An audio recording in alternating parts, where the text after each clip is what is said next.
Nós vamos estudar hoje, então, uma das matérias do nosso curso, que é predestinação. E a nossa ideia é seguir aquilo que o autor trabalhou. Nossa lição de número 13, né? Lição de número 13. Que o autor trabalhou. O tema predestinação, obviamente, é um tema denso, bastante denso, e também controverso. Nos dias atuais nós temos muitas discussões sobre esse tema, sobre a predestinação em si. Porque a predestinação tem uma implicação de destino final, né? A grande preocupação de se estudar predestinação é o fim de todas as coisas. Então, talvez não exista doutrina que cause mais discussão no mundo cristão evangélico atual. Eu estou colocando entre parênteses atual, porque há muitos anos atrás, as discussões sobre predestinação eram discussões de cunho teológico, entre calvinismo e arminianismo, basicamente. Nos dias atuais, nós quase não discutimos quase não há, na verdade, essa discussão a partir da teologia, mas a partir de concepções pessoais, como, por exemplo, uma concepção pessoal. Deus não pode escolher um se não escolher outros. É um tipo de concepção que pode motivar uma posição contrária, por exemplo, à ideia da predestinação. E nesse momento existe uma unidade muito grande, eu diria, uma força muito grande, no sentido de muita gente, contra a predestinação. O estudo da predestinação, o entendimento ou a aceitação da predestinação. E quem lidera hoje, assim, com todas as forças, essa posição contra a predestinação, são os pregadores neopentecostais. De cada 10 pregadores neopentecostais, 12 são contra a predestinação. E eu, fazendo uma brincadeira, digo, se eles são contra a predestinação, então eu acho que ela é verdadeira.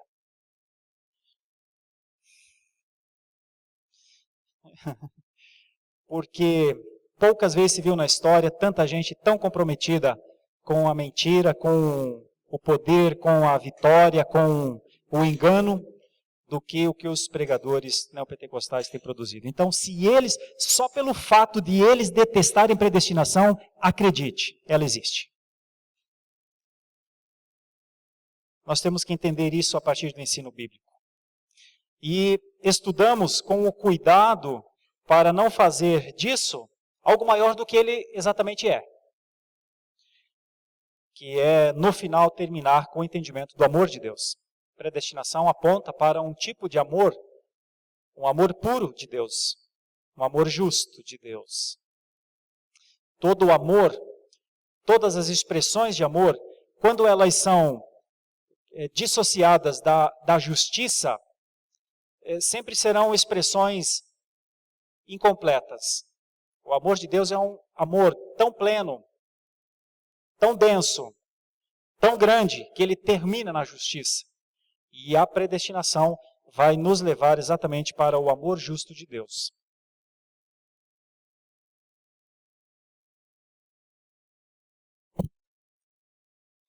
Obrigado, meu irmão.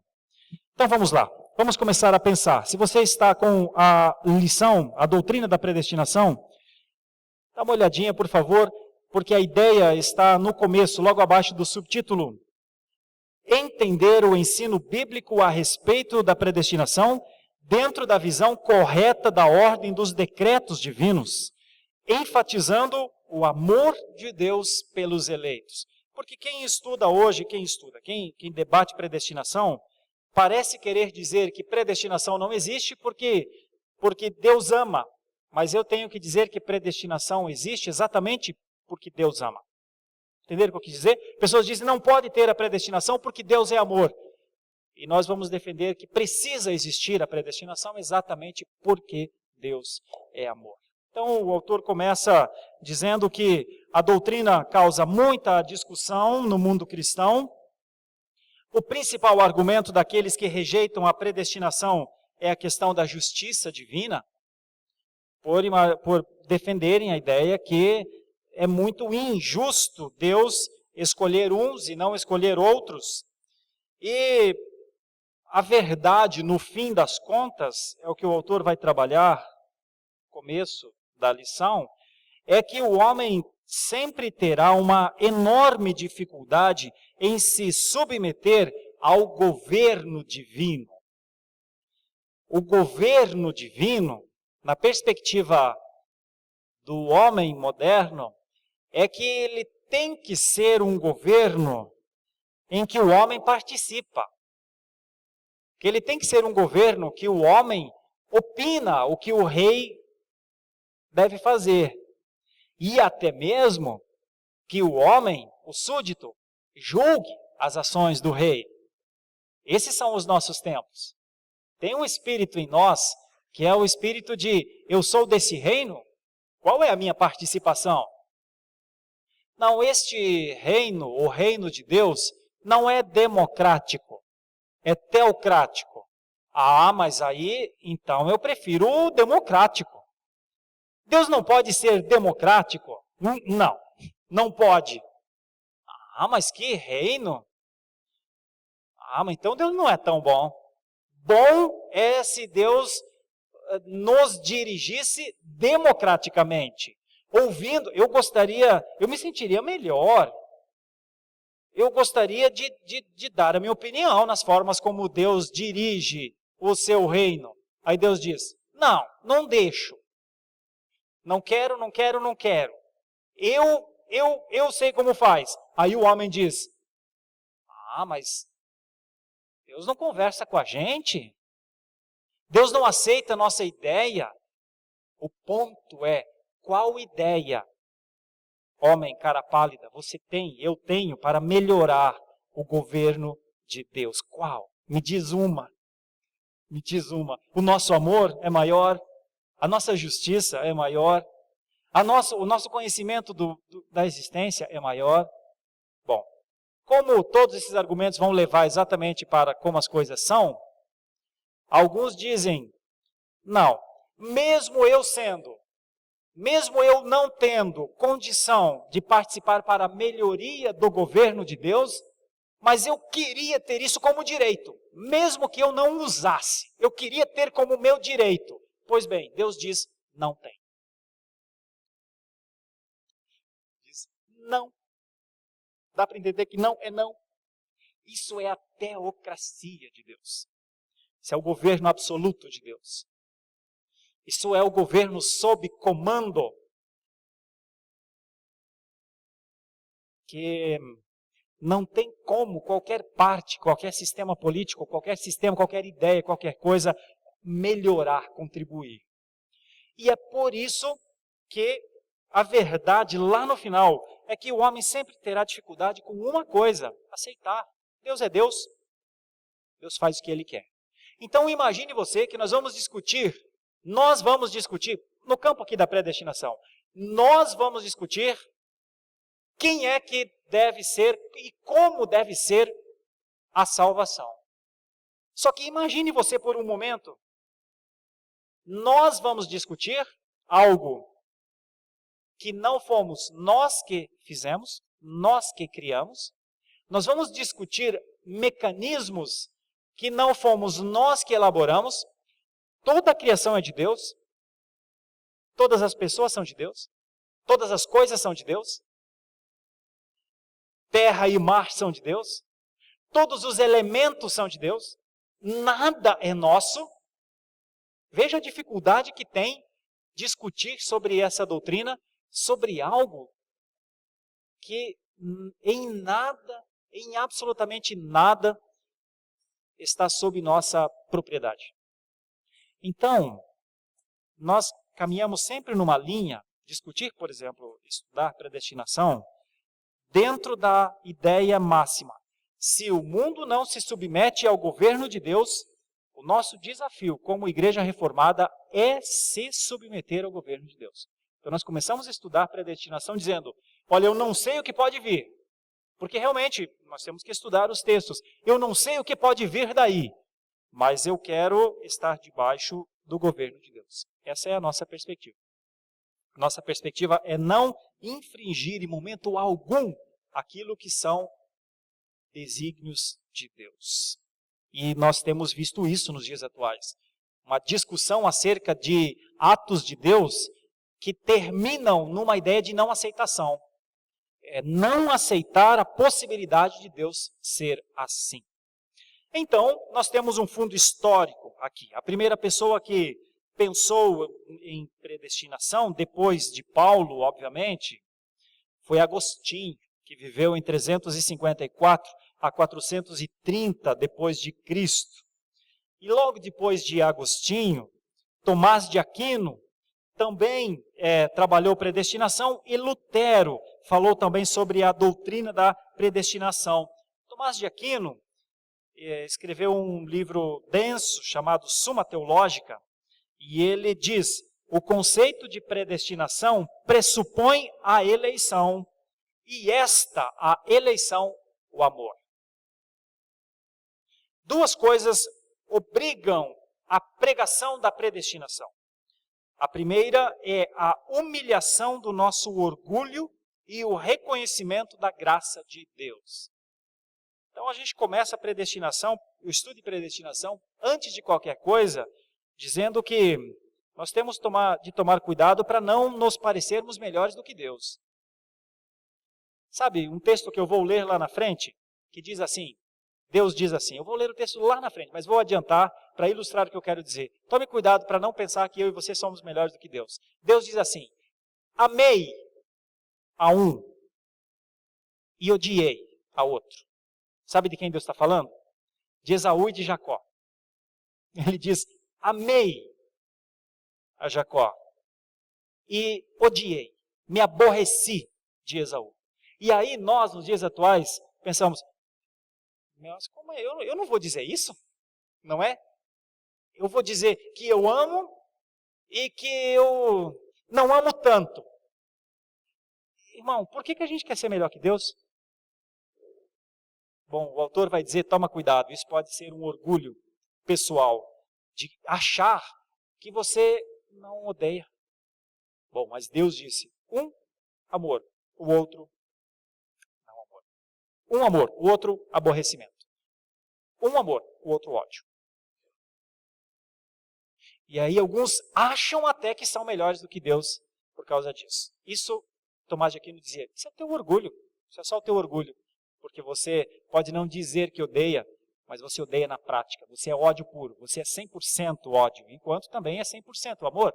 Mas isso está dentro de você, não se engane.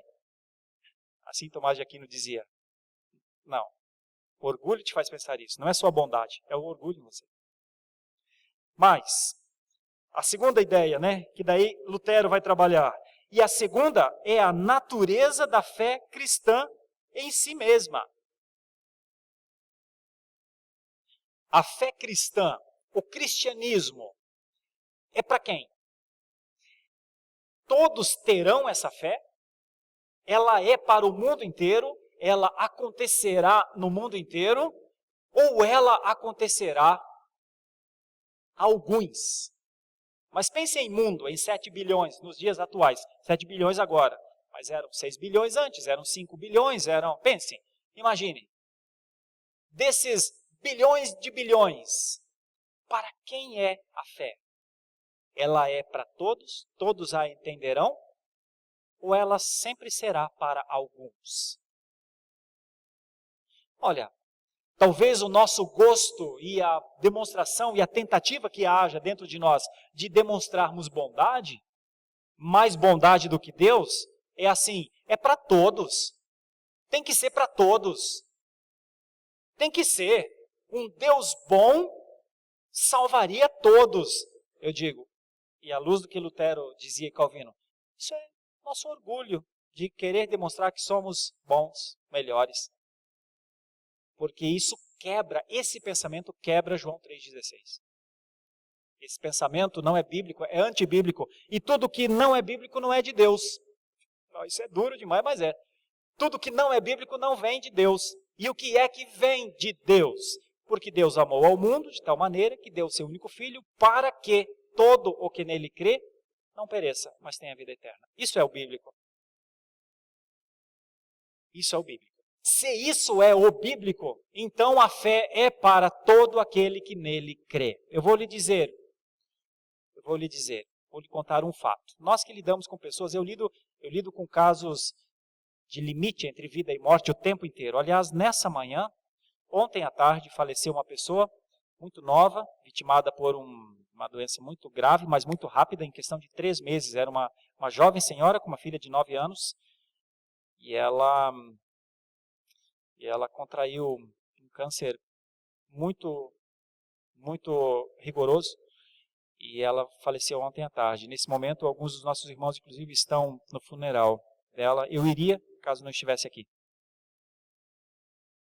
Então, eu lido com pessoas o tempo inteiro entre a vida e a morte. Eu vou lhes contar um caso só, de uma pessoa. Nós fomos com ela até o último momento. Eu estive com ela até o momento de ela adormecer, de verdade.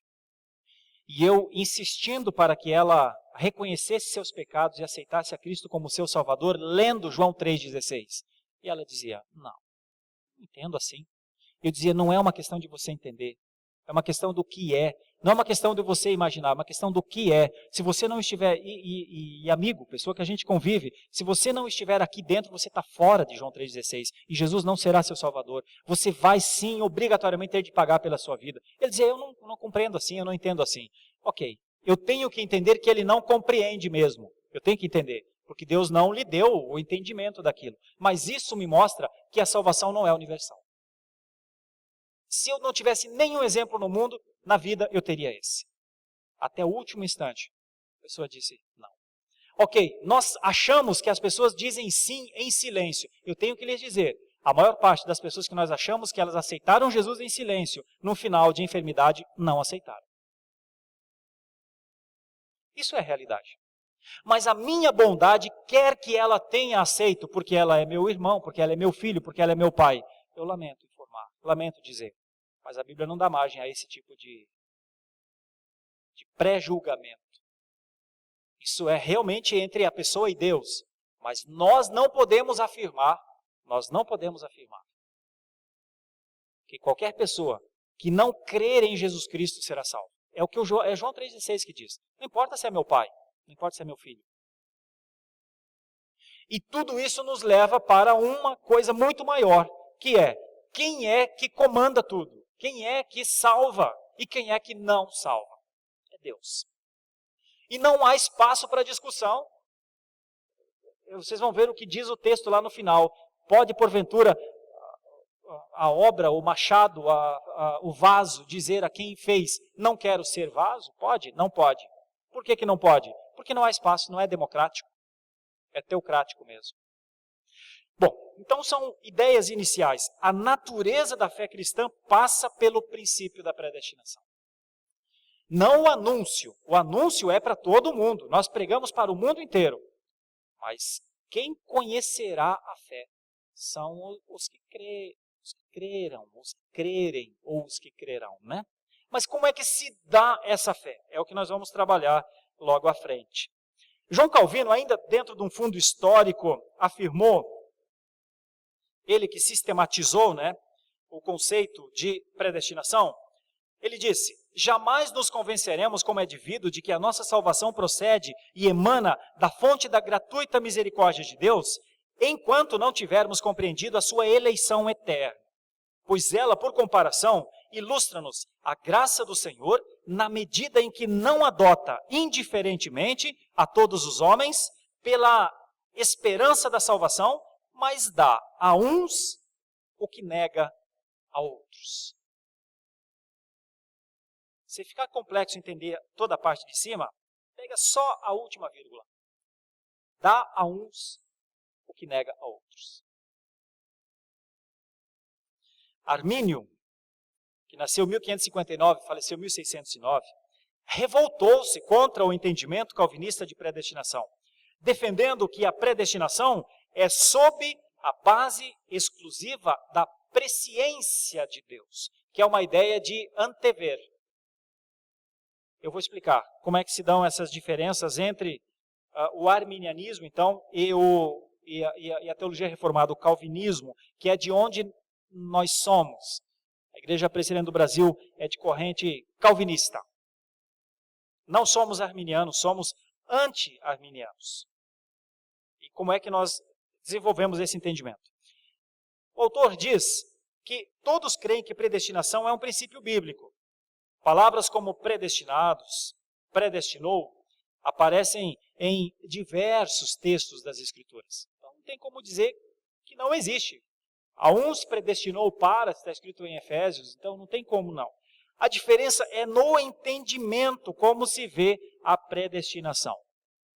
Os arminianos, eles dizem que Deus predestinou porque antecedeu que tal pessoa seria salva, que aceitaria a Cristo, que aceitaria a fé.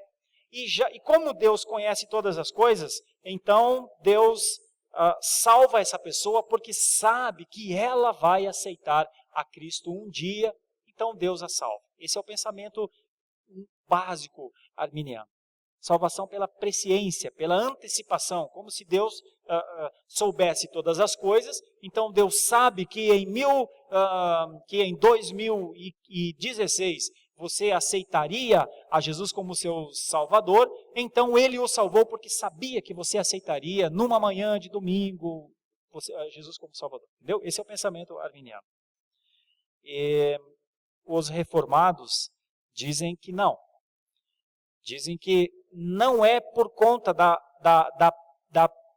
antecipação, mas Deus escolheu na sua livre e soberana vontade, sem nenhuma força de presciência, de antecipação do que viria ali acontecer. Deus escolheu, e elegeu, e elegeu nos tempos eternos, nos tempos anteriores aos que nós estamos vivendo, e aqueles a quem Deus escolheu, obrigatoriamente virão à fé. Ou já vieram, ou ainda virão. Eu vou explicar por que não tem a ver com presciência, mas tem a ver com decreto. Por que não tem a ver com uma visão de futuro, mas tem a ver com uma escolha no início de tudo, um estabelecimento de quem eram os eleitos no início de tudo. Então, os reformados trabalham com ideias dentro da teologia reformada. Os reformados têm o pensamento da dupla predestinação, que tem a ver com eleitos e condenados. Nós temos as discussões, essas palavras que viram brincadeira sempre na cabeça das pessoas, o supralapsarianismo e o infralapsarianismo. E nós temos o conceito de predestinação e preterição. Então, o supralapsarianismo, ele defende a ideia da dupla predestinação, com eleitos e condenados. O autor insiste nessas duas palavras. E o infralapsarianismo defende a ideia de eleitos e preteridos. Eleitos e deixados para trás. Eu ainda vou trabalhar isso olhando na lição com vocês. Nós ainda estamos trabalhando aqui esse fundo histórico. Após o avanço da teologia liberal do século XIX, ocorreu um verdadeiro abandono das Escrituras como única fonte de autoridade, recorrendo-se ao subjetivismo e às novas revelações. Ocorreu um fatiar das Escrituras, como que utilizar o que interessa a mim. E a rejeição da doutrina da predestinação é só uma amostra do quanto, na verdade, a Bíblia como um todo é rejeitada. A rejeição da Bíblia, meus irmãos, ela se dá numa perspectiva de que o rejeitar todos os atos de Deus, o rejeitar todos os desígnios de Deus, o rejeitar toda a vontade de Deus, ou o aceitar somente as coisas que me agradam, me interessam, ou que eu compreendo, eles se dão naquela perspectiva que a aula começou. O orgulho do homem quer ter participação no reino de Deus. E o homem, ele quer ter alguma forma de opinar, ele quer ter algum fórum dentro do reino de Deus para dizer, isso pode ser dessa maneira que eu penso. E esse fato que aconteceu no século XIX, principalmente a teologia liberal, por exemplo, ela negou partes das Escrituras, como, por exemplo, os milagres, os grandes feitos, e tentou explicar isso cientificamente, o que era possível explicar, e o que não foi possível explicar, então negou-se, e depreciou-se quem escreveu. Então a teologia liberal, ela nega fenômenos. Vou dar um exemplo e vocês vão entender o que eu quero dizer. Tem um livro no Antigo Testamento, que é o livro de Isaías. Nós lemos na liturgia o livro de Isaías. O livro de Isaías tem duas partes muito significativas. A primeira parte do livro de Isaías é no tempo que Isaías viveu. Então ele narra as histórias do tempo que ele viveu. Mas a segunda parte, basicamente do capítulo 39 para frente do livro de Isaías, Isaías começa a narrar o tempo que ele já havia morrido. Então, a teologia liberal diz, como pode Isaías ser o autor do livro de Isaías se ele só viveu até o capítulo 39? Como pode ele falar de um livro inteiro de coisas que aconteceriam para frente se ele morreu lá na altura do capítulo 39? Então a teologia liberal diz, isso se resolve de maneira muito fácil. Teve dois Isaías. Teve o Isaías e o Deutero Isaías. E juntou-se o nome, todos os dois se chamaram Isaías, mas um Isaías escreveu até o capítulo 39 e o outro escreveu do 39 ao 60. Não é fácil, não explica a coisa, a pessoa fala, rapaz, é isso. É isso. Como é que eu não pensei antes? Tem dois Isaías. Tem o Isaías e o Deutero Isaías. E aí todo mundo fala, uau, finalmente alguém explica as coisas para a gente, né, como elas são. Pois bem, deixa eu te falar por que só foi um Isaías. Bom, e tem correntes que explicam inclusive o terceiro Isaías, que é o trito Isaías. Então, Isaías, Deutero Isaías, 3 Isaías para um livro só. Por que é que eu explico? E por que a teologia reformada diz, não são 2 Isaías, não são 3 Isaías, é um só. Mas Isaías, afinal de contas, não viveu só até o capítulo 39? Sim. Então, como é que explica que um Isaías escreveu tudo? A primeira palavra do livro de Isaías é uma palavra em hebraico, e a palavra é razor. E a palavra razor é visão. Visão de Isaías. Você percebe? A exegese explica. Não precisa criar fenômeno para depreciar quem escreveu, ou mesmo a Deus. Não precisa. A exegese pura e simples de um termo explica que quem fez Isaías foi um só. Isaías. Visão de Isaías.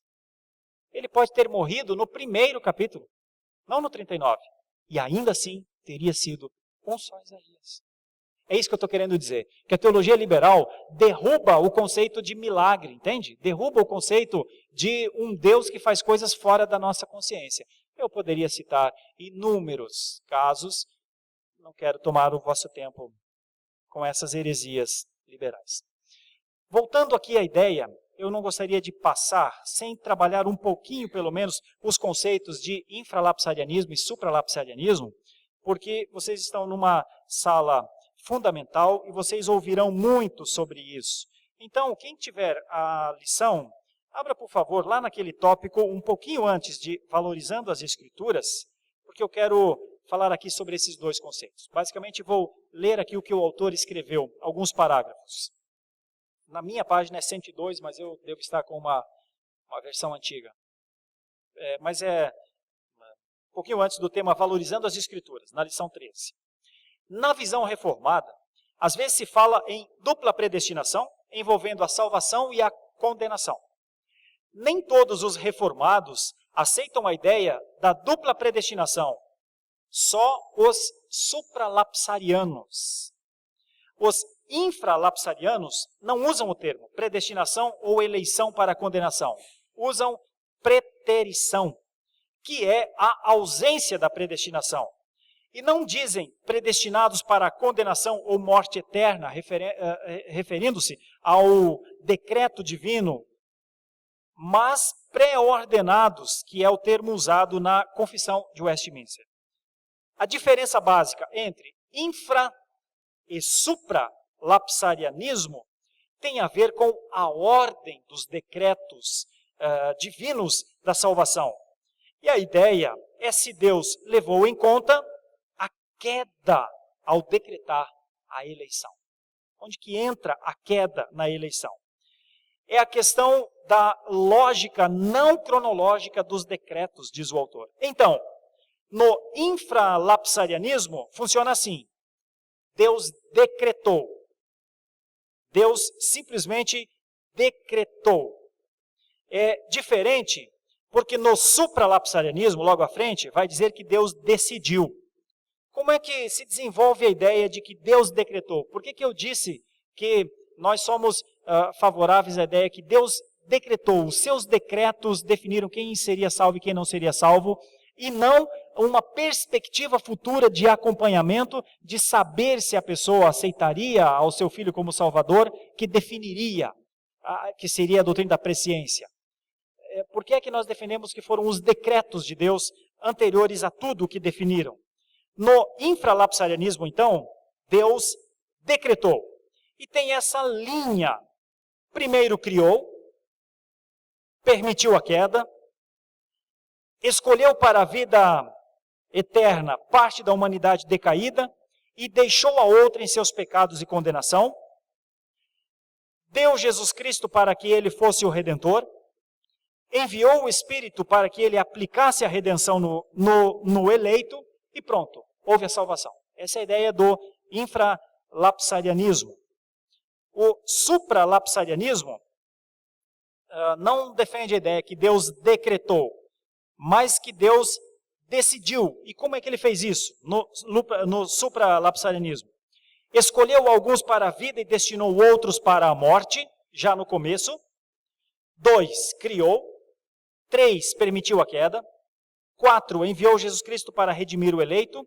5, enviou o Espírito Santo para aplicar a redenção no eleito. Pois bem, a nossa ideia majoritária, embora haja discussões dentro da teologia reformada, existem os supralapsarianos e os infralapsarianos.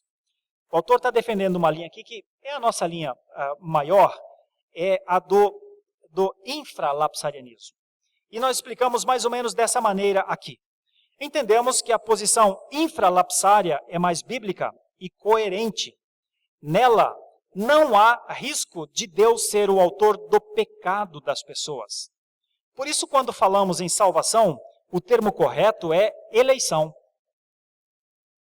Pois somente são eleitos os que são salvos. Quando falamos em condenação, o termo correto é preterição. Preterição com a ideia, exegética de passar por alto, deixar para trás. Assim, os salvos são os eleitos e os condenados são os preteridos. Essa é a ideia maior da doutrina do infralapsarianismo. Os salvos são os eleitos e os condenados são os preteridos. Apesar de toda a discussão histórica sobre esse assunto e de reconhecermos as dificuldades do mesmo, a ideia é demonstrar que essa ainda é a exposição do ensino bíblico melhor sobre predestinação. Por quê, irmãos? Tem uma discussão enorme sobre o autor do mal, quem fez o mal, como o mal aconteceu, foi Deus que fez o mal, o que é o mal, quando entrou o mal no mundo, e nós somos defensores que Deus não é o autor do mal, não criou o mal. Nós somos defensores de que o mal, ele acontece numa ausência do bem, numa ausência do benefício, mas não como um ato criativo de Deus, a criação do mal. E dessa mesma forma, nós entendemos o conceito no infralapsarianismo, que é melhor a palavra preterição do que a palavra condenação.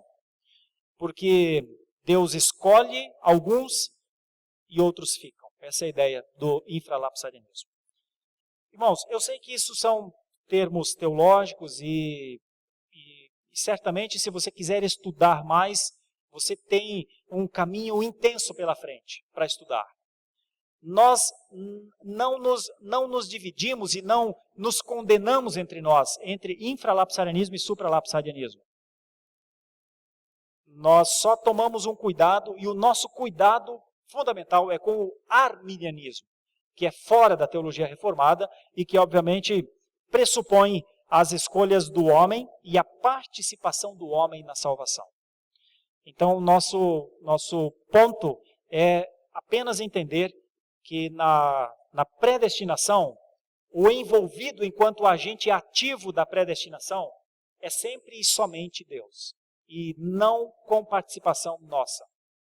E o arminianismo diz que tem que ter uma participação nossa na escolha de Deus. Então, nesse sentido apenas que nessa parte da lição, o autor diz que a predestinação é um ato exclusivo de Deus, só Deus a faz, e na forma como nós entendemos ser a forma mais apropriada, talvez seja o infralapsarianismo, com alguma vantagem sobre o supralapsarianismo, embora o assunto seja dificílimo, e nessa ordem da salvação, sempre haverá discussões sobre este assunto. Então, vamos para os conceitos da necessidade da escolha, da necessidade do conceito de predestinação. Se Cristo veio para Israel, por que os israelitas não se converteram? Teria a palavra de Deus falhado, já que eles tinham as promessas do Antigo Testamento? Porque em Romanos 9 é dito que todos esperavam o Messias. Mas por que eles não aceitaram? Na visão de Paulo em Romanos 9, é que a descendência de Abraão não é da carne. Por isso eles não aceitaram. Os judeus não aceitaram e não aceitam até hoje, porque na visão de Paulo, se você ler aí Romanos 9, 6 a 8, você vai perceber que passou o tempo da carne. Por isso eles não aceitaram. Eles não aceitaram porque o plano da fé de Jesus, o plano da fé em Jesus, transcendia uma genealogia. Entende o que eu quero dizer? Eles não aceitaram porque Jesus criou uma nova configuração.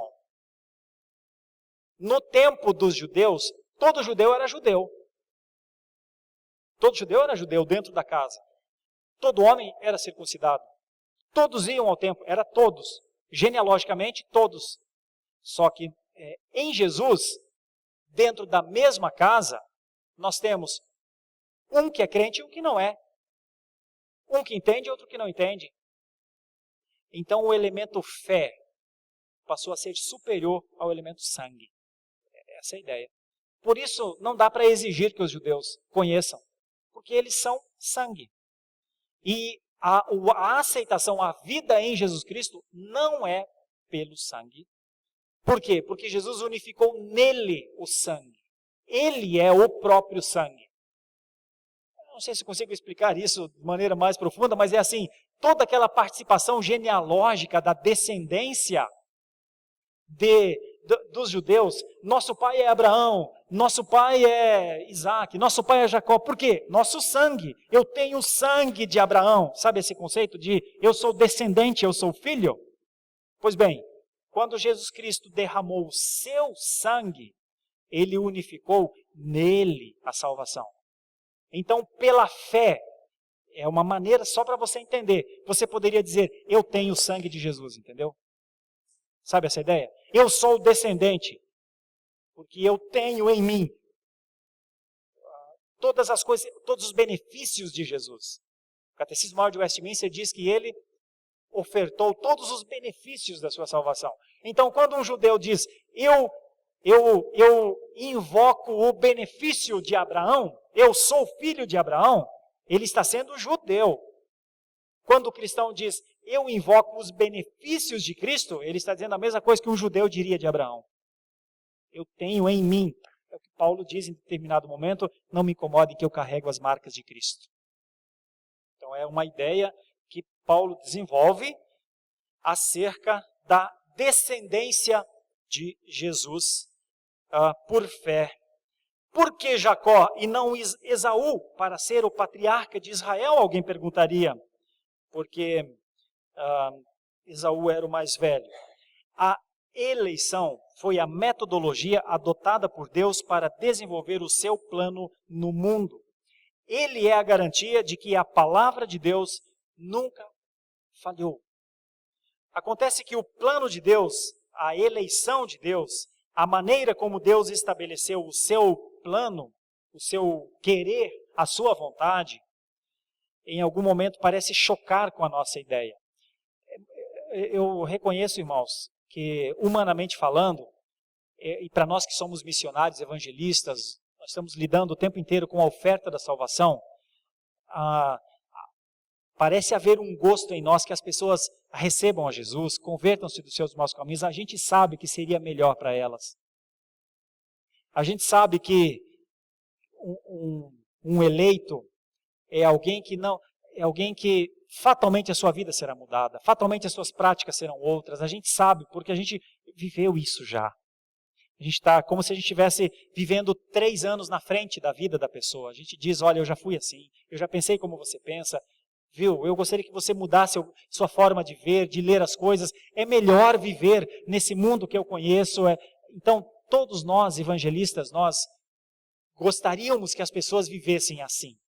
Só que, à luz das Escrituras, a evangelização é exatamente, a figura é de uma adaga com 2 fios. A evangelização, o fato de anunciar a Jesus, à luz da predestinação, é que a palavra nunca volta vazia, porque ela volta com o pecador arrependido e crente, ou com ele condenado. Toda palavra de evangelização tem uma perspectiva de salvar ou de dizer que ele ficou para trás. Então isso é muito sério. Quando a gente pensa assim, vamos fazer evangelização. Fazer evangelização é falar que Deus escolhe pessoas. E os escolhidos do Senhor ouvem a voz dele e os não escolhidos não podem ouvir porque eles não têm os ouvidos. E não têm os ouvidos porque Deus não lhes deu. Fazer evangelização é uma coisa bem profunda. Não é distribuir um folheto. Fazer evangelização é ser portador de vida e de morte. Porque você dificilmente fará evangelização e todos viverão a vida na sua evangelização. E isso, à luz ao rigor das Escrituras, deve nos fazer pensar. Bom, mas qual é a nossa função, a nossa missão, a nossa obrigação? A nossa obrigação é anunciar, sabendo que não somos nós que salvamos e nem nós que condenamos. Não somos nós que tiramos a pessoa, como diz Salmo 40, do lamaçal, e também não somos as pessoas que fazem as pessoas ficarem dentro do lamaçal. Mas Deus, pela sua palavra, ou tira a pessoa do lamaçal e a põe sobre uma rocha forte, ou a deixa morrer no lamaçal. E quem explica isso é o Evangelho para que a pessoa fique indesculpável. Note, então ainda para piorar, quando você faz evangelização, você está tirando uma possível ideia da pessoa de falar, eu sou ignorante a respeito disso. Então você está sendo usado, a sua fé, eu já peço ao irmão falar, a sua fé vivida dentro da sua casa é uma expressão de salvação e de condenação dentro da sua família. Você viver a fé é para que alguém a reconheça, você é um testemunho vivo de Deus, a sua fé também é uma expressão de condenação. Porque ao perceberem a sua fé, e negarem essa fé, você está vivendo e demonstrando àquela pessoa que ela vai ter um preço a pagar. Entende o que eu quero dizer? Que a evangelização é tanto para o bem quanto para o mal aos nossos olhos, dentro dos decretos de Deus.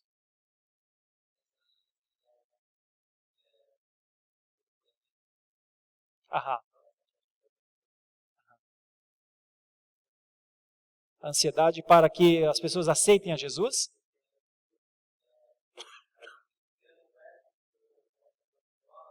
Isso. Isso.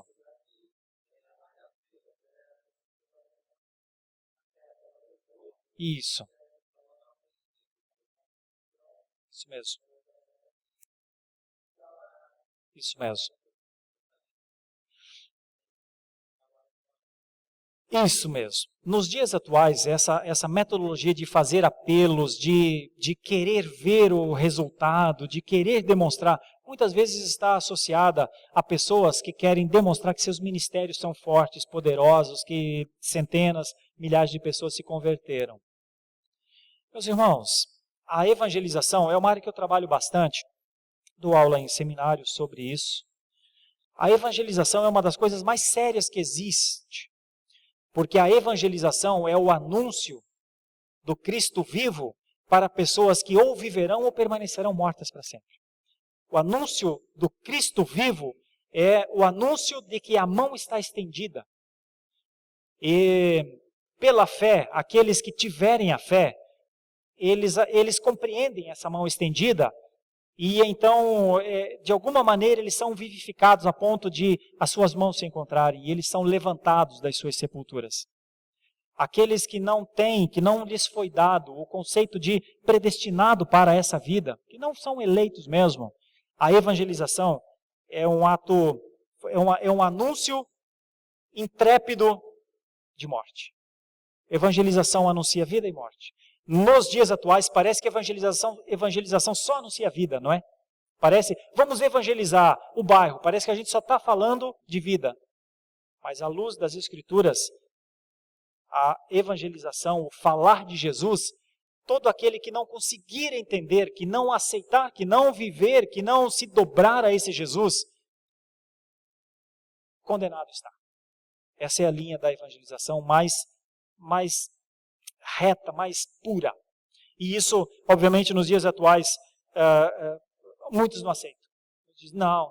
E caem para o universalismo, para dizer que em algum momento todos serão salvos. Olha, só se mudasse muito, porque no passado isso não aconteceu. No passado, dos bilhões de bilhões, sempre poucas pessoas aceitaram a Jesus. Essa é a verdade. Pelo menos a evidência externa possível.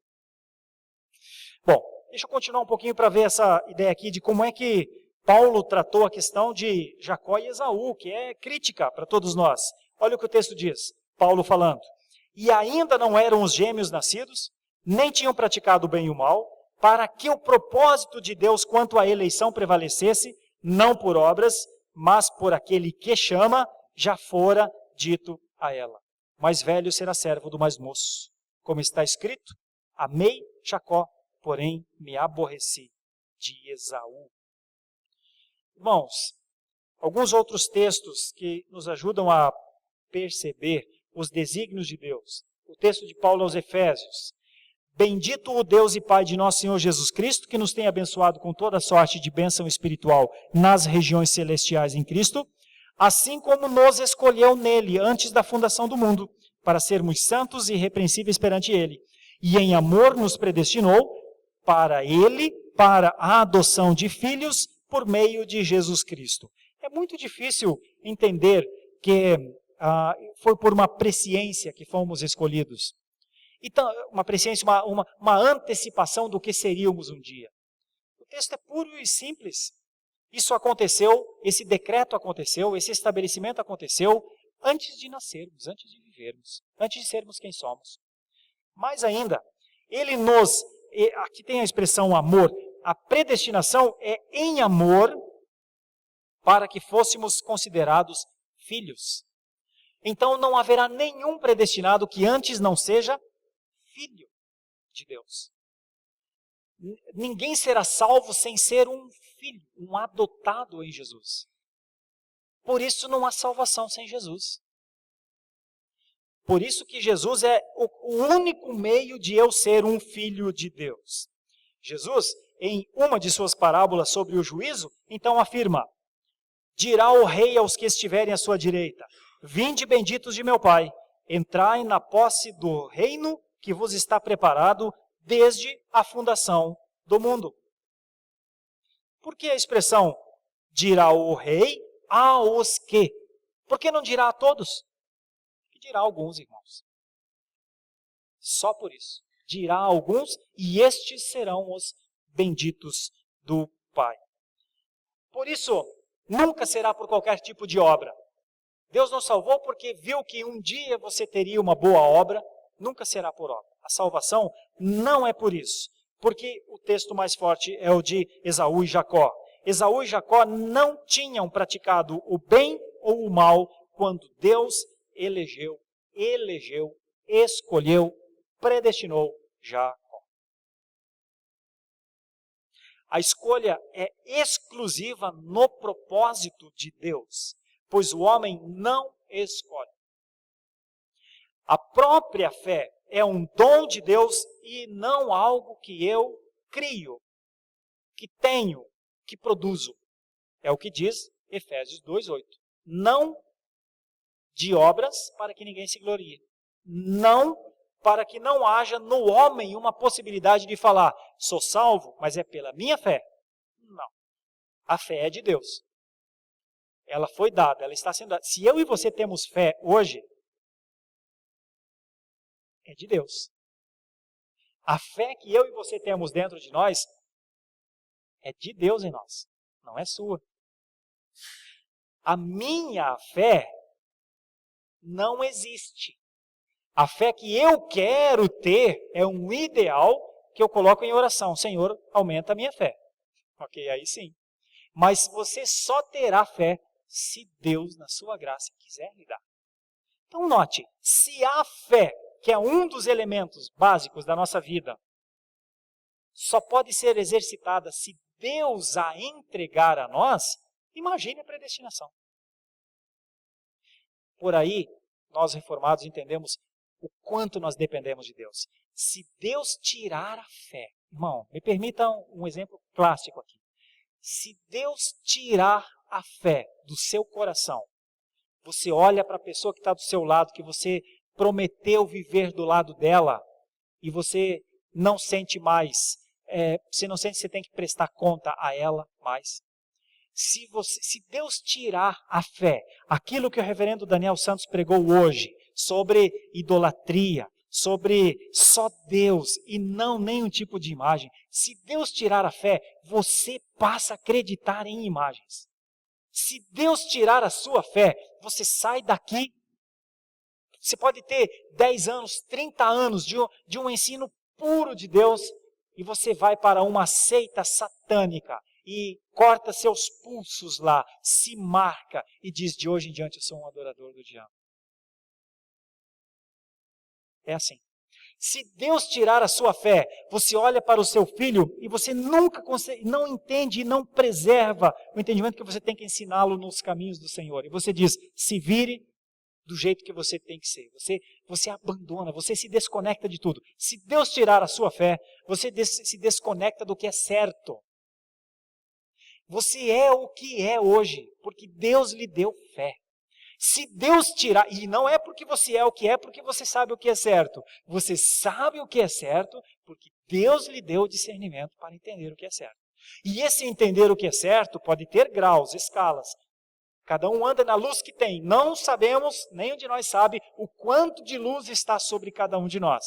Pois eu lhe digo, em linhas gerais, um homem cheio de fé é um homem cheio da clareza de Deus. Um homem com pouca fé é um homem sempre em dúvidas, acertando e errando, acertando e errando, acertando e errando. Então, se tem uma coisa que eu preciso lhe dizer, é peça por fé. Se você não tem muita coisa que você queira na sua vida, queira a fé. Mas qual a fé? A fé em Jesus, a fé que vem de Deus. Não o seu conhecimento. Não, você crescer em conhecimento ainda é muito pouco perto do que eu e você precisamos. E eu e você precisamos disso, dessa fé. Então, o conceito mais profundo é que, conforme está lá em Efésios 8, a própria fé é um dom. Dom é presente e não obra humana. Não é uma coisa que eu produzo, faço, melhoro e entrego a Deus. Deus nos salvou e nos chamou com santa vocação, não segundo as nossas obras, mas conforme a sua própria determinação. A palavra determinação, de pré-determinação, né? Predestino, anterior, e graça que nos foi dada em Cristo Jesus antes dos tempos eternos. Agora, qual é o motivo, né? Qual é o motivo da predestinação? Por que Deus escolheu a Jacó e não a Esaú? Porque preferiu Jacó. Por que não escolheu os dois? Porque ele é Deus, não é você, não somos nós. Por que ele não escolheu Esaú? Porque ele quis, diz o texto. Eu acho isso muito interessante. Eleição é uma preferência divina. Se fosse eu, escolhia os dois pobrezinhos, bebezinhos, né? Criancinhas. Será? Não. Não. Deus escolheu pela preferência dele, pela livre preferência. Sabe por quê? Porque não precisa prestar conta de nada. Deus escolheu no alto da sua decisão que não deve conta de nada. Escolheu e está escolhido. Amou a quem quis amar e não amou a quem não quis amar. O texto diz, Israel foi escolhido assim, pelo amor de Deus, mesmo sendo o menor povo. Quando arminianos usam Romanos 8:29 para defender o pré-conhecimento de Deus para a predestinação, ignoram o significado bíblico da palavra conheceu, que é exatamente amou. Aos que de antemão conheceu, amou, então, também os predestinou. E quanto a Esaú? Há uma dupla predestinação, então. A visão reformada, segundo Sproul, no seu livro Eleitos de Deus, a visão reformada ensina que Deus positivamente e ativamente intervém nas vidas dos eleitos para garantir sua salvação. O resto da humanidade de Deus, ou da humanidade, né, Deus deixa a si mesmo. Ele não cria a incredulidade nos corações. Essa incredulidade já está lá. Ele não coage ninguém a se condenar. Ele não coage ninguém a pecar. Ele não coage ninguém a não aceitar a Cristo. Imagine, eu quero aceitar a Cristo como o meu Senhor e Salvador. E Deus diz, não, você não. Não, você nunca verá isso. Então ele não força a sua condenação. Ele não lhe obriga a ficar longe da sua graça. Não. Ele não fecha a porta imaginando que você quisesse entrar. Não. Como é que Sproul trabalha isso? Ele diz assim, eles pecam por suas próprias escolhas. Essa é a responsabilidade humana que é colocada sobre o homem quando ele não aceita então a Jesus. Ele não aceita, não é porque Deus disse, você, não, eu quero muito a Jesus, não. E Deus diz, você não pode. Isso não existe. É assim, as pessoas não querem, não aceitam, não mudam suas vidas, não creem em Jesus pela sua salvação, por conta das suas próprias escolhas. No calvinismo, o decreto da eleição, então, é positivo. O decreto da reprovação é negativo. É assim que nós trabalhamos no infralapsarianismo. Todos estão caídos, todos pecaram, todos estão debaixo da ira, todos são maus, todos, ninguém tem nada a apresentar, nada absolutamente a oferecer, todos estão na mesma situação. A uns, Deus diz, você, meus filhos. E os outros, Deus não vai lá e pisa sobre a cabeça deles e nada, não é feito nada pelos outros. Esse é o conceito de preterição. A eleição é que uns são chamados e outros são deixados.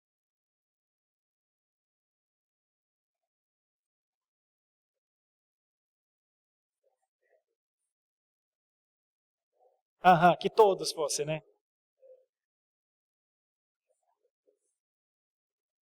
Aham. Aham. Aham.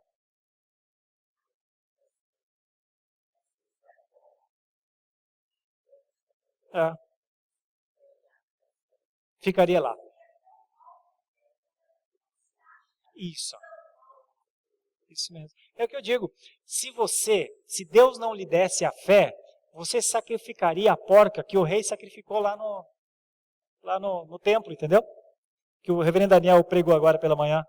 O homem chegou odiando todo o sistema, né, e disse, não tem santo aqui, não tem, cadê o sacerdote? Não tem nada aqui. Do que é que os judeus mais detestam? Porcos. Pegou um porco e veio e ofereceu como se fosse um sacrifício, que é abominação, né? É isso. Pode ter certeza. Se não fosse a fé, primeiro você não estaria aqui. Pode ter certeza absoluta, você não estaria aqui. Depois, se não fosse a fé, você estaria bestemando, você estaria adulterando. Se não fosse a fé, você estaria trocando o certo pelo errado. Se não fosse a fé, você não estaria sendo uma pessoa idônea, de bem, no sentido das coisas espirituais. Você seria um louco espiritual. É uma coisa muito interessante isso. Porque isso deve nos levar ao real sentido da importância da fé. O que é a fé na nossa vida? Bom, mas Sproul diz uma coisa muito interessante. Ele não cria incredulidade nos corações, elas já estão lá. O incrédulo não foi colocado uma coisa para ele ser pior, entendeu? Ele é o que é, já está lá. Ele nasceu assim, como Davi disse, na iniquidade. Bom, então a predestinação é uma doutrina injusta? Veja, aqueles que rejeitam a doutrina da predestinação o fazem porque não querem chamar Deus de injusto, entende? Eles dizem, mas não é possível. Deus, não, mas Deus condenou essas pessoas. Paulo estava preparado para essa questão. Ele disse assim, que diremos, pois? Há injustiça da parte de Deus? Ele diz em Romanos 9, não há. Ele diz, a reprovação é simplesmente a não eleição. Deus escolhe para com quem quer demonstrar misericórdia, assim como endurece quem quiser. Isso é Deus, irmãos. Por isso muitos têm muita dificuldade de compreender Deus na sua justiça, porque acham que a justiça de Deus tinha que ser superior ao que é, que o amor de Deus tinha que ser maior do que é.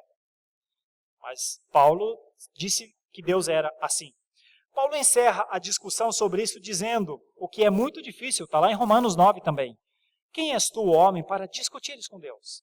Porventura pode o objeto perguntar a quem o fez, por que me fizeste assim? Ou não tem o oleiro direito sobre a massa, para do mesmo fazer um vaso para honra e outro para desonra? E aí, William Hendrickson, comentando Romanos, esclarece ou ajuda um pouco. Ele diz assim, Deus, reserva para si o direito de ter misericórdia de quem quer ter misericórdia. Um eleito é alguém que Deus teve misericórdia dele. Um salvo é alguém que Deus teve misericórdia dele. É isso. Alguns membros da humanidade caída recebem a graça e a misericórdia da eleição. Ela pode ter sido derramada sobre você. O restante, Deus ignora. E esse é o ponto, né, nosso. Por que ignora? Filho, por que ignora? Filho, porque não quer, viu? Tem alguma palavra que eu tenho que dizer mais clara? Não quer. É assim. A uns escolheu para estar com ele e outros não quer. Mas eu gostaria, irmãos, não tem espaço para isso na teocracia. Dê graças por ser escolhido, viu? Que poderia não ser. Olha, isso é muito sério. Vê só, alguns membros da humanidade, então, recebem essa graça e essa misericórdia. Deus ignora os restantes, mas não é que eles são bonzinhos, viu, irmãos? Deus os ignora nos seus pecados, na continuidade dos seus pecados. E cada pecado que ele praticar, volta para ele. Cada pecado sem o perdão de Deus tem que ser pago pelo homem. O homem paga, vai pagar com a sua vida. É justo, tem justiça nisso. O inferno é o lugar justo de todos aqueles que viveram na prática dos seus pecados. Não tem nenhuma injustiça. Mais ainda, é Hendrickson dizendo, né? Os não eleitos não recebem injustiça de Deus. Recebem justiça. E injusto seria eu e você em querer que alguém que está recebendo a justiça de Deus não a recebesse. Por isso, ou é por Jesus, ou é justiça. Ou é por Jesus, ou é pagamento pelas coisas que faz. Então não há dupla injustiça, não é uma doutrina injusta. É apenas uma doutrina que diz, o homem que quer viver nos seus pecados pode viver. Enquanto vive, porque depois para sempre morrerá. Ninguém é tratado com injustiça. Os não eleitos recebem a justiça e os eleitos recebem misericórdia. Então, você é eleito, ou quem é eleito, não é eleito pela justiça de Deus, entendeu? É eleito pela misericórdia. Porque a justiça de Deus foi executada em quem? No Jesus que morreu, onde você deveria morrer, onde os não eleitos morrerão. Então eu e você somos eleitos não por uma presciência que nós seríamos bons um dia, nós somos eleitos pelo decreto de Deus. E no dia da nossa evidência, conhecimento de salvação, nós só fomos salvos pela misericórdia de Deus, só que Jesus pagou. Você quer ser eleito por justiça? Abandona Jesus e vai pagar sua conta. Quero ser eleito pelas minhas demonstrações de que sou um homem de Deus. Ok? Jesus não precisa mais exercer então misericórdia sobre você e você viverá pela sua própria conta. Quem é louco de pensar algo assim, não é? Então a misericórdia de Deus é a causa de não sermos consumidos. É isso que o texto diz. Ainda mais, para fechar, dessa forma ninguém é tratado com injustiça por um princípio. Deus não é obrigado a ser misericordioso igualmente com todos. Aliás, irmãos, Deus não é misericordioso com todos, não só na salvação, nas áreas e horas e momentos da vida das pessoas. Deus dá o que quer dar a quem quer dar, a quem Ele quer dar. Na doutrina da provisão, todos não têm a mesma coisa, ou têm? No sentido de benefícios, um tem uma coisa, outro tem outra. Quem é rico e quem é pobre na provisão de Deus? Percebe? Então, se Deus não é obrigado a ser misericordioso, e não é mesmo, e não liga para isso, mas eu tenho mais fé que o meu irmão e tenho tão menos do que ele. Deus não se importa com esses comentários. Deus deu a cada um o que quis dar. Deus não tem a obrigação de dar a todos exatamente a mesma coisa. Se nós podemos ver isso nas esferas da nossa vida, que Deus dá o que quer dar a quem Ele quer dar, pode ter certeza, assim também é na salvação. Deus é misericordioso com quem Ele quer ser. E termina assim, é decisão dele o quanto será. E aqui encerra esse estudo, pelo menos hoje, porque agora nós vamos para as implicações da doutrina da predestinação, na nossa próxima aula. Meus irmãos, alguma coisa que eu poderia falar mais, contribuir mais, alguma dúvida que tenha ficado aqui com os meus irmãos? São 11h33, nós ainda teríamos uns minutinhos para conversar. Se ficou alguma coisa que de repente ficou na sua cabeça e você gostaria de perguntar. Tenha liberdade.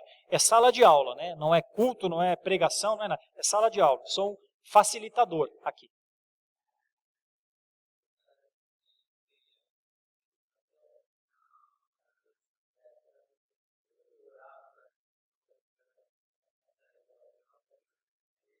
Sim. Como orar? É boa pergunta. Como orar quando a gente descobre que os eleitos são eleitos antes da fundação do mundo? A gente ora na evangelização por uma coisa mais ou menos assim. Eu vou lhe dizer como nós oramos quando saímos daqui, por exemplo, para fazer evangelização de rua, ou quando fazemos evangelização em praças, né, em alguns lugares. A nossa oração é sempre essa: Senhor, nós vamos falar do Teu reino e a nossa esperança é que os Teus escolhidos compreendam e sejam e sejam aproximados pela tua palavra. Só isso.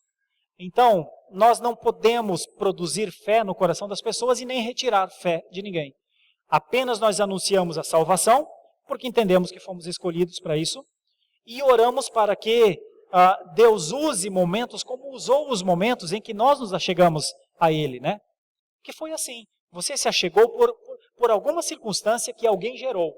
Alguém gerou, e provavelmente foi um anônimo, provavelmente não foi uma pessoa, vamos pensar aqui, não foi, provavelmente você não se converteu com John Piper, não se converteu com Calvino, você se converteu porque alguém, um anônimo possivelmente lhe encaminhou a um momento que alguém leu as Escrituras e você entendeu. Então nós oramos por essas coisas, Senhor, que os teus escolhidos ouçam, que ao ouvir compreendam e que as tuas ovelhas te sigam, independente de quem seja.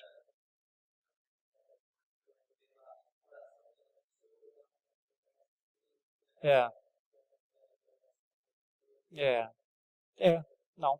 Nós entendemos uma coisa anterior.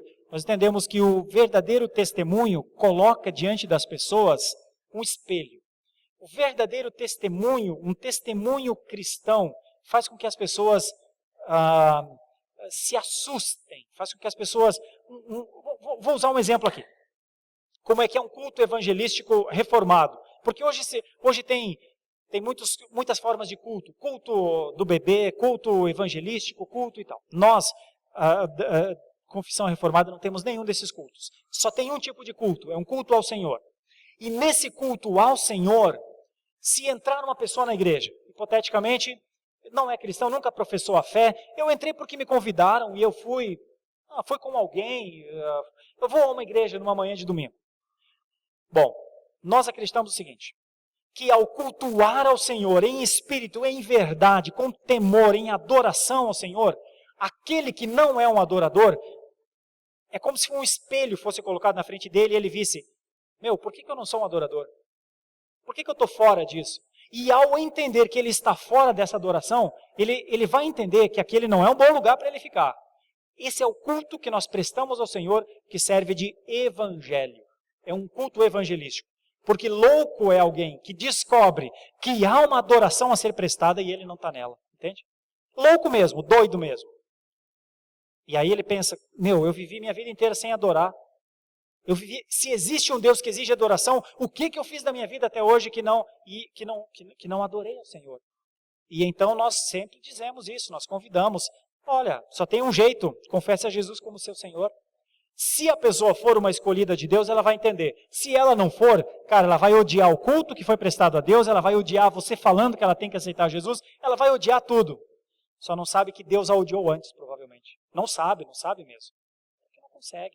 Né? Então, a evangelização, ela se dá na prática do que é certo. Fazer o que é certo leva pessoas que estão fazendo o que é errado a repensarem. Né?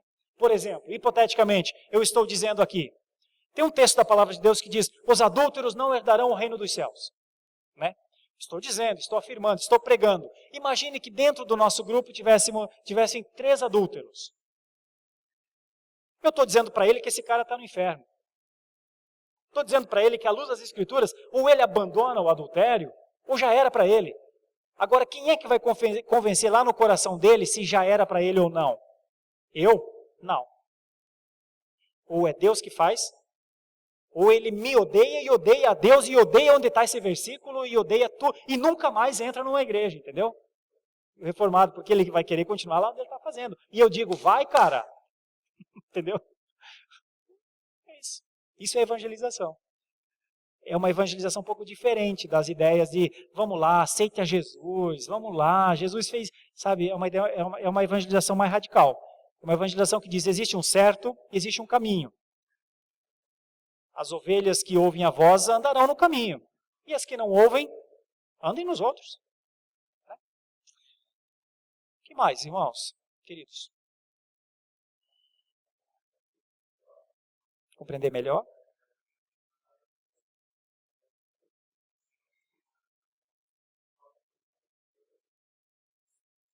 Ah,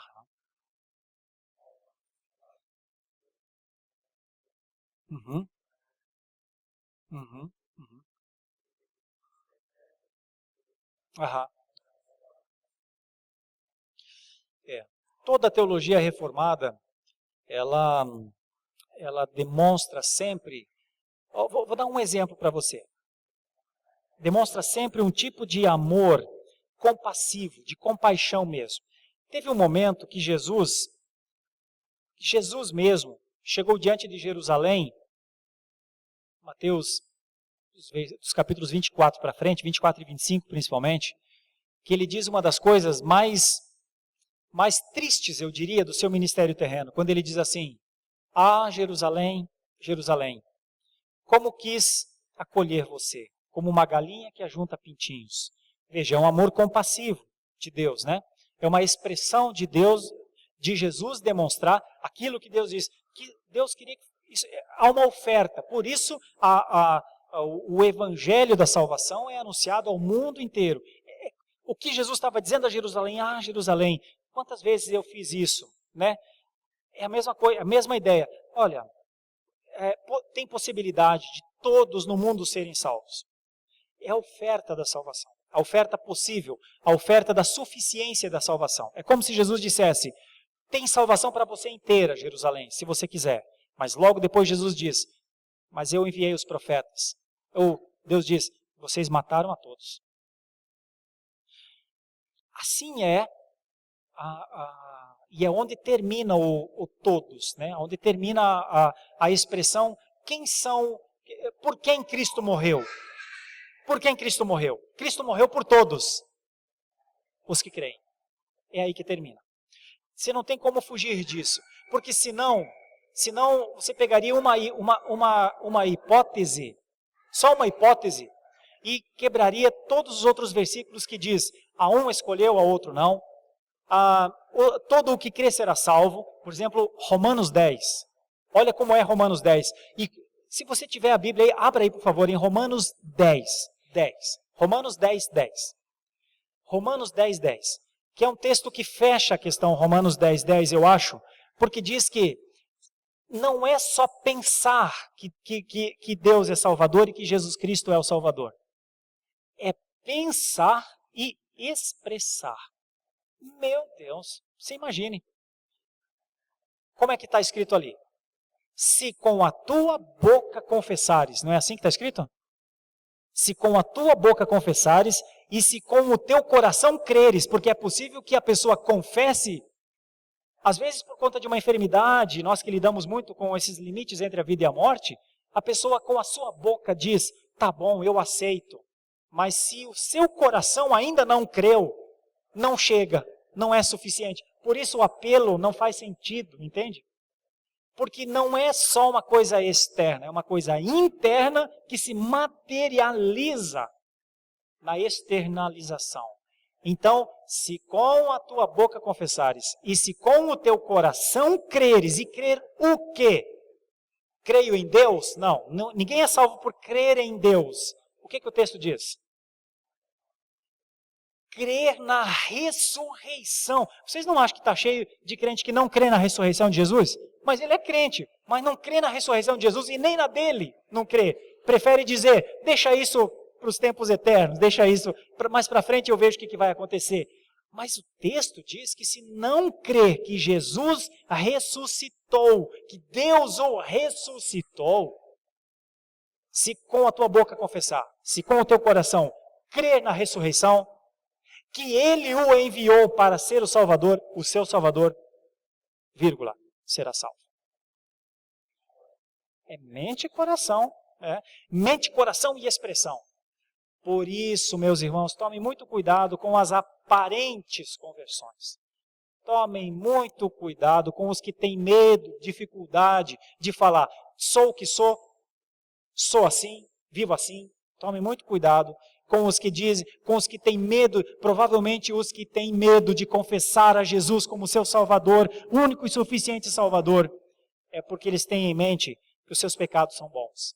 Eu sei que isso é meio estranho, mas é tipo: eu vou ter que abandonar a minha vida, eu vou ter que abandonar as minhas coisas, percebe? Eu vou perder. Então ele prefere viver nessa coisa de: Eu vou, às vezes, eu vou para a igreja, eu vou e tal, mas o ponto dele é questão de salvação mesmo. O ponto é soteriológico mesmo. Por isso a palavra de Deus diz que aquele que quisesse a seguir a Jesus, precisaria negar-se a si mesmo. Por isso aquele que perderia a sua vida, ganharia, disse Jesus. Percebe? Isso é tudo muito difícil. Isso é tão difícil quanto Jesus dizer para o jovem rico, vende as tuas coisas, entrega aos pobres e me siga. Era quase impossível ele fazer aquilo. Assim é impossível um homem se salvar. Porque ele não consegue imaginar perder todas essas coisas. Por isso um homem só é salvo pelo poder avassalador de Deus. É quando Deus muda a cabeça dele. Mudou a cabeça, entendeu? Não mudou a cabeça, já era. Não tem evangelização, não tem nada. É só o poder de Deus mesmo que faz alguém virar um cristão. E é um grande poder. E eu tenho visto esse poder. E eu louvo a Deus por isso.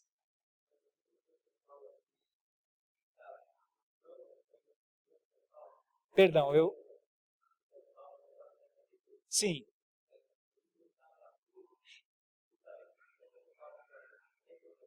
Sim, esse é o anúncio que o cristianismo sempre teve, né? O cristianismo, veja só, Jesus estava às margens do lago de Genezaré, iniciando o seu ministério. Não tinha nenhum que tinha tomado alguma decisão ainda por Jesus, nenhum. Ele se levanta e diz, arrependei-vos, porque perto está o reino dos céus. O que acontece? Logo pessoas falam, isso aqui é palavra de salvação, eu tenho que me arrepender dos meus pecados, e eles começam a seguir a Jesus. Então, o cristianismo, ele nasce assim. Jesus logo a seguir chama os seus discípulos, vem você, vem você, vem você, todos começam a andar com Jesus, e ele começa a ensinar. Dali a pouco, Jesus e os discípulos percorrem, diz Mateus 4:23, percorria Jesus todas as cidades, ensinando nas sinagogas, pregando o evangelho do reino e curando toda sorte de enfermidades. Exatamente para fazer isso que o Senhor falou. Eles lá nas cidades, estavam lá trabalhando, curtindo couro, né? Trabalhando nos negócios. De repente, na praça estava Jesus dizendo, arrependei-vos dos seus pecados, entreguem seus caminhos ao Senhor, confiam nele e vocês viverão. A praça estava cheia. Vamos pensar, 30, 40 dizem, sim, é isso que eu tenho que fazer. Os outros 200, 300, o que fariam? Volta para suas casas, segue sua vida, fala, mais um louco aí, mais um maluco falando dessas coisas, deixa eu seguir minha vida, deixa eu trabalhar. É aí que entra a eleição. Os escolhidos de Deus, o texto diz que eles ouvem. Os não escolhidos não conseguem ouvir. E a nós não cabe julgar, que é um ponto muito sério. A predestinação, ela não é a liberdade que o homem tem de julgar o outro. A predestinação apenas anuncia o amor eletivo de Deus. Estudar a predestinação, não sei se eu expliquei ao meu querido ali a pergunta, porque o cristianismo é para todos, é o anúncio para todos. Mas o cristianismo vai acontecer no coração daquele que entender esse anúncio, sabe? Porque, eu vou dar um exemplo, senhor, para clarear. E talvez até eu devesse terminar, porque senão nós vamos ter que almoçar aqui. Irmãos, imaginem vocês. Eu já usei esse exemplo, vou usar de novo. Imaginem vocês se eu chegasse aqui e dissesse assim, meus queridos irmãos e irmãs, eu quero lhes dar nessa manhã o boletim da igreja de Santo Amaro. Fui eu que fiz a meditação que está na frente. É uma linda meditação, um novo ser humano. Aliás, é legal se você ler. Se você não leu ainda, lê esse editorial. Um novo ser humano. Eu estou te dando este boletim. Tome, por favor. Por favor. Tome. Valeu. Entreguei. Daqui a um ano, eu encontro meu irmão de novo e eu pergunto assim, aquele boletim que eu entreguei, está contigo? Você cuidou bem daquele boletim? É possível que ele diga para mim assim, puxa, pastor, nem sei onde é que está. Acho até que, sei lá, ficou em alguma Bíblia, algum lugar aí, não sei. Mas você não colocou aquele boletim num quadro lá na sua casa para, olha, o boletim que eu recebi lá do pastor Sérgio da igreja de Santo Amaro. Você não fez isso? Ele vai dizer, não, pastor, é só um papel, eu recebo sempre boletins. Eu li o que estava escrito, vi lá sobre o novo ser humano e tal, mas depois joguei fora. Eu quero dizer que ele tem todo o direito de fazer isso. Ele lê o boletim, ele olha, ok, interessou. Depois ele rasga, joga fora. Ele não precisa prestar conta desse boletim, entendeu? Esse boletim custa centavos, custa não mais do que 5 centavos. Porque ele não tem valor. Tá certo? Tá. Agora eu quero dizer uma coisa. Se eu dissesse para ele, tome aqui a escritura de uma ilha no Pacífico. É sua. Eu estou te dando. É uma ilha com casas e propriedades e com palácios. É minha. Eu estou te dando. O que ele faria com a escritura? Ok. Claro. Diria, ó, é tudo, tome aqui. Qual é a diferença entre o boletim e a escritura? Esse é o presente de Deus. Quando Deus deu a Jesus, ele não deu um boletim que custa 5 centavos. Ele deu o maior valor. Então, se ele tratasse a escritura da Ilha do Pacífico como tratou o boletim, joguei fora, li, não quero mais interesse, ele merece ficar sem a Ilha do Pacífico. Percebe? Se ele rasgou a escritura, se ele merece, mas como merece ficar sem a ilha no Pacífico, não é? Ok. É isso que merecem todos os que não aceitam a Jesus. Percebe? Então as pessoas são condenadas pela ignorância do tamanho do presente, do tamanho do valor. Se é uma folha de papel, o que eu faço com uma folha de papel, né? Mas se é uma escritura do seu apartamento, do seu carro financiado lá, se é os boletos das Casas Bahia que você tem e que alguém diz, vou pagar, você não pega o dinheiro e rasga e fala, valeu, gostei de pegar o dinheiro e tal, você não rasga. Por quê? Porque tem valor. Assim é o valor de Jesus Cristo entregue. Todo o que não aceita merece o inferno, entendeu? E merece por quê? Merece por quê? Merece porque não recebeu a graça. É responsabilidade dele não receber. Merece. Mas me trataram mal. É Deus que está tratando mal então, filho. Percebe? Então, a solução para a fé, ela está realmente no quanto Deus dá de discernimento. Teve o discernimento para entender, esse presente é para mim? Recebe, é teu. Não teve entendimento? Alguém vai receber um presente assim. Tenho que parar por aqui. Alguém perguntou alguma coisa? Não, é lá atrás que estava perguntando. Irmãos, vamos orar ao Senhor? Na aula que vem a gente volta a esse assunto para trabalhar o final de predestinação, tá? Se você tiver dúvida nessa semana, e eu imagino que nessa semana a irmã Marisa vai trabalhar com os nossos WhatsApp pesado aqui. Então, nessa semana, pensemos em predestinação, tire suas dúvidas, pergunte mesmo. A nossa aula não termina aqui. Vai semana adentro, tá bom? Vamos orar? Te dou graças, Senhor, por esse tempo em que podemos conversar um pouco. É a sensação que eu tenho sempre de ser um pouco do muito que é estudar os teus desígnios. Eu quero te agradecer pela possibilidade do teu Espírito estar nos convencendo, estar falando aos nossos corações. Eu sei que isso não é mérito nosso, não é obra nossa, mas eu te agradeço muito pela oferta da salvação que o Senhor entregou em Jesus Cristo. E eu sei que é uma escritura maior do que é uma ilha no Oceano Pacífico, mas é uma escritura de cancelamento de dívida. Imagine uma dívida, a dívida de uma vida, ter que pagar com a sua própria vida pelos seus atos maus. E agora ser cancelado o escrito da dívida. Senhor, o presente é tão grande que não aceitar realmente implicaria no merecimento das penas eternas. Porque o presente é tão grande. Como não aceitar? Como tratar como se não valesse nada? Como? Bom, eu quero te agradecer e louvar o teu nome, porque imagino que nessa manhã todos tenham condições aqui de aceitarem este presente. eu não posso fazer nada. Se alguém não aceitar, não aceitou. Vai viver como quer viver, vai viver sendo responsável pela sua vida. Mas eu louvo ao Senhor por, nestes tempos de caminhada, ter visto pessoas tendo o discernimento para reconhecerem seus pecados, aceitarem ao Senhor Jesus Cristo como seu Salvador e serem salvos.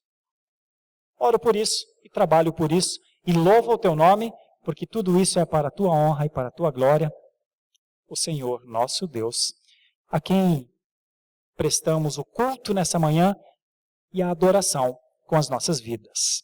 Oramos assim, em nome de Jesus. Amém.